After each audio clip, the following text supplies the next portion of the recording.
জাতীয় বিষয়ে আলোচনা থাকে, সেক্ষেত্রে আমরা গণপরিষদের ব্যাপারটাও শুনছিলাম যে আসলে গণপরিষদ এনসিপির সঙ্গে জোট বা সমঝোতা হবে কিনা বা বিএনপির সঙ্গে হবে কিনা, সেক্ষেত্রে বিএনপির দিকে একটু বোধহয় আমরা বেশি দেখছিলাম যে আলোচনার অগ্রগতি। আপনি গতকাল বলেছেন যে কোনো সমঝোতা দরকার নেই, 2-4টি আসনের জন্য আপনারা কারোর সঙ্গে সমঝোতা করবেন না, 300 আসনের প্রার্থী দেওয়ার প্রস্তুতি নিয়েছেন। একটু আপনাদের দলের অবস্থানটাকে একটু পরিষ্কার করবেন, আসলে কোন দিকে যাচ্ছেন আপনারা? যারা দেখছেন সবাইকে শুভেচ্ছা। আলোচক হিসেবে শরীফ ভাই আছেন, আপনাকে শুভেচ্ছা।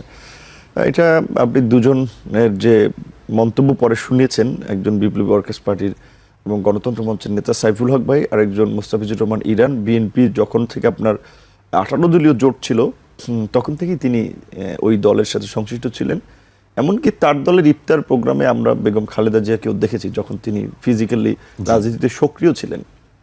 তো সেই জায়গা থেকে তাদের ক্ষোভের কথা আমরা জানতে পারলাম। এবং এই যে ঠিক যে বিএনপির যারা মিত্র হিসেবে বিএনপি মনে করে বা যারাও বিএনপিকে মনে করে, এবং বিএনপির যে একটি ঘোষণা ছিল বিশেষ করে 24-এর গণ অভ্যুত্থানের পূর্বেই, যে আগামীতে আমরা আন্দোলনের অংশীজনদেরকে নিয়ে আমরা জাতীয় সরকার গঠন করব, এবং এই সমস্ত বিষয়ের ভিত্তিতেই মূলত বিএনপির সাথে অন্যান্য দলের একটা যে যুগপৎ আন্দোলন হয়েছিল। যদিও সেখানে আমরা হয়তো ওইটা আলোচনাটা চূড়ান্ত করে আন্দোলন করেছি, বিষয়টা এমন না। সেই সময় আওয়ামী লীগকে ক্ষমতা থেকে সরানোটা দেশের জন্য, দেশের মানুষের জন্য, দেশের স্বাধীনতা সার্বভৌমত্বকে রক্ষা করার জন্য আমাদের কাছে জরুরি মনে হয়েছিল, যে কারণে আমরা সেই অনির্বাচিত কর্তৃত্ববাদী আওয়ামী সরকারের বিরুদ্ধে আন্দোলন সংগ্রাম করেছি। হয়তো তার বেনিফিটটা অটোমেটিক্যালি বিএনপির কোর্টে গিয়েছে, কারণ বিএনপি নানানভাবে পর্যদস্ত ছিল, বড় দল, কারণ তার প্রধানকে জেলে নিয়ে গেছে মিথ্যা মামলায়, ভিত্তিহীন মামলায়। এমনকি যেদিন জেলে নিয়ে যায় সেদিন কিন্তু সাইদি সাহেবের মৃত্যুতে তো শখানেক লোকের মতো মারা গিয়েছে।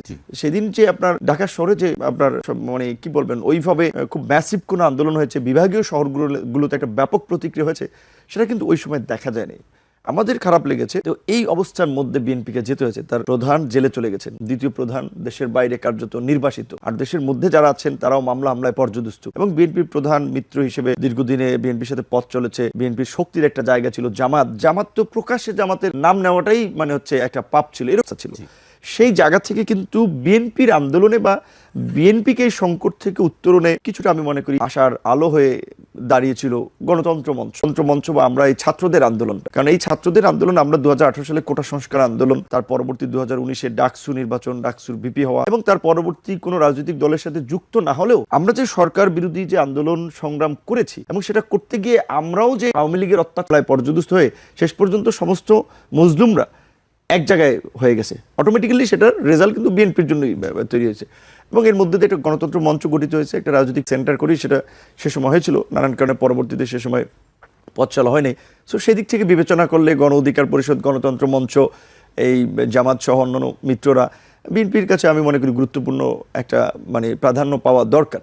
তো আমরা যতদূর শুনেছিলাম যে বিএনপির টপ লেভেল থেকে বরাবরই বলা হচ্ছে যে জাতীয় সরকার তারা করবে, এবং বিএনপি আওয়ামী লীগের 2008 সালের যে তথাকথিত যে ল্যান্ডস্লাইড ভিক্টরি বা একেবারে অভূতপূর্ব সংখ্যাগরিষ্ঠ ফলাফল, এইটার 2/3 অধিক যে আপনার তাদের এমপি সংসদে, তার ফলে যে কি একটা শাসন ব্যবস্থা তৈরি হয় সেটা তো বিএনপি দেখেছে চোখের সামনে।